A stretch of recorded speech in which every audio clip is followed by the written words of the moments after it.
실제로 국회의원들은 아무런 국회의원들 제지와 관련돼서 제가 질문드리겠습니다.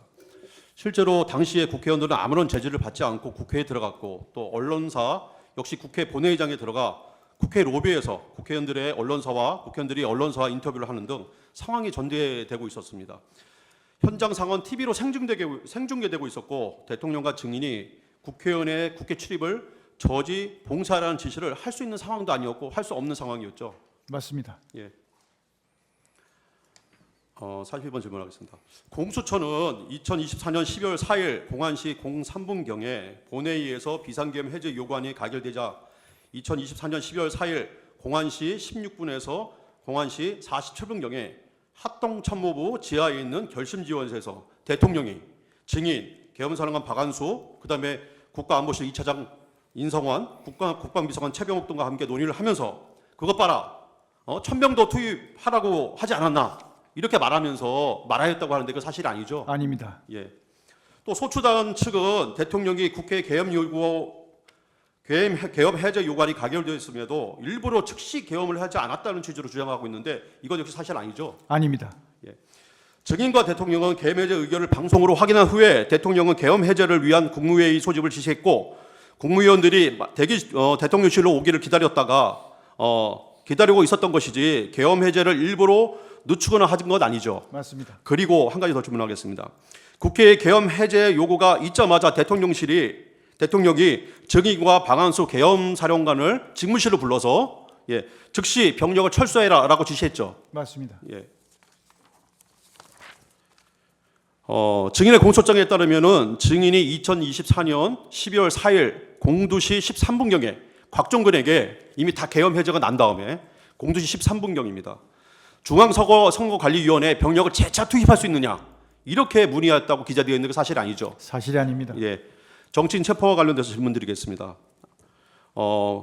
공소장과 증인의 공소장과 소수인 측 주장에 따르면은 증인이 2024년 12월 3일 22시 27분경에 계엄 선포 전에 비상계엄이 선포되자 그 무렵 방첩사령관 여인에게 전화를 해서 정치인들 10여 명의 이름을 불러주고 체포하라고 지시를 하였다는데 사실 아니죠? 사실이 아닙니다. 예. 증인이 대통령으로부터 특정 정치인을 체포하라는 지시 받은 적이 있습니까? 증인이? 그런 대통령으로부터 그런 지시를 받은 적은 전혀 없고요. 예. 이것은 이제 제가 이제 다만 그 다음 질문이 있습니다. 네. 예. 증인은 검찰 조사에서 정치인들의 위치를 파악하라고 지시하였다고 진술을 하였는데요. 대통령으로부터 그런 지시를 받아서 한 것인가요? 아니면 증인 판단으로 이렇게 한 것인가요? 제가 판단해서 예인영 사령관한테 체포하라는 그런 지시가 아니고 예.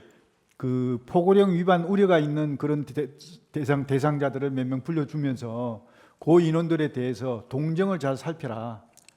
그렇게 이제 지시한 바는 있습니다. 예, 알겠습니다. 그 소추인단은 방첩대에서 체포된 정치인들을 비원 벙커에 수용하기로 하였다면서 비원 벙커를 방첩대 지하 1층에 있는 벙커 또는 수감시설이라고 주장을 하고 있습니다.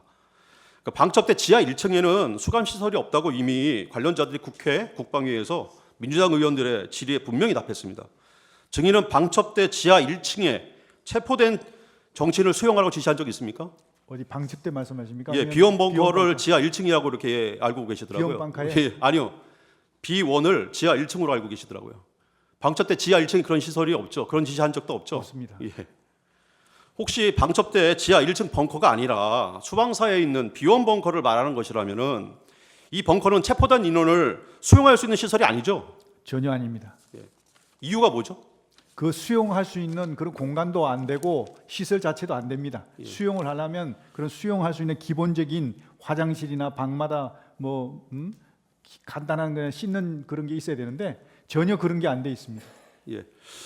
소추인 측은 국회 비상계엄 해제 요구안이 가결 임박하자 증인이 정치인 3명을 우선 체포하라고 방첩사령관 여인영에게 지시했다고 합니다. 증인이 여인영에게 그 정치인 3명에 대한 체포 지시를 한 적이 있습니까? 그 시간을 제가 보니까 그 시간까지도 아까 제가 말씀드린 대로 합동수사본부가 구성이 안 됐습니다. 구성이 안 됐기 때문에 체포조가 운용이 안 되는 겁니다. 예. 그런데 무슨 놈을 체포를 하라고 얘기하겠습니까? 이런 사실을 대통령한테 지시받은 사실도 없죠. 당연히 없습니다. 예.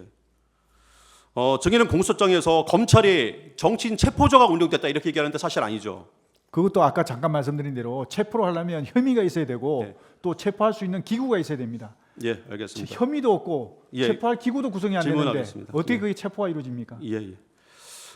선관위 관련돼서 질문하겠습니다. 선관위에 몇 명 가라고 대통령이 지시한 바 있습니까? 없습니다. 예. 증인은 선관위에 어떤 부대를 몇 명 보내라고 누구한테 지시했습니까?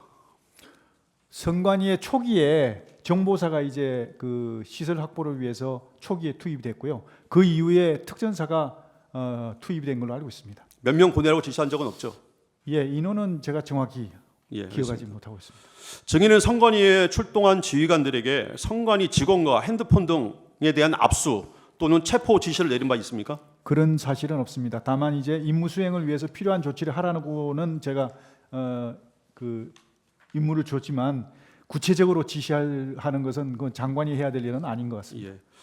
그 법관들의 체포에 대해서 한번 말씀드리겠습니다. 질문하겠습니다. 증인은 법관들에 대해서 체포 지시 또는 위치 파악 같은 거 지시 내린 적이 있습니까? 없습니다.